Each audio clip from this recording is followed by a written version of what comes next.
He had a winning hand, and the dealer's cards were way lower than his, but he folded anyway. He kept losing on purpose, all to get close to a Chinese man. Here's the backstory. An agent named Costa had mysteriously disappeared. Before he vanished, he was investigating a Chinese man named Shen Lao.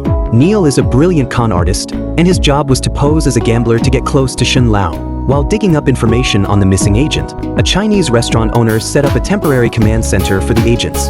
Following Asian custom, everyone had to take off their shoes at the door. Everyone did, except Burke, who just stood there.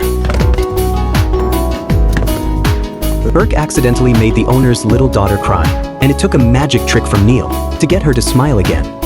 Before heading to the casino, they swapped Neil's ankle monitor for a gold watch, which also had a tracking device inside. The bureau had already spread the word in Chinatown that Nicholas, the con man Neil was pretending to be, would be coming to gamble big today. Neil made it into the casino and sat down at a random table. He kept getting good hands but kept folding. A woman nearby was curious why he was doing that. I have more important things than winning. Sure enough, Shen Lao showed up. Neil hinted that he had a large sum of money that needed to be cleaned, and he hadn't found the right person to help.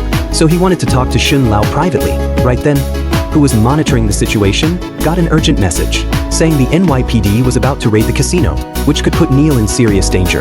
Burke was furious and wanted to stop them, but the cops were already breaking down the door. Shen Lao took the woman's advice and had his men escort him out first. Neil saw cops everywhere, and if he revealed his identity, he'd blow his cover as an undercover agent, so he decided to just run. Neil called out to Burke for help while running, using the crowd as cover. He had just dodged the cops when he ran right into Shen Lao's men. The woman stepped in and helped Neil get away. Then Neil was taken to a hotel. Neil thought the woman was trying to seduce him, but instead, she took off his watch and smashed it with a wine glass.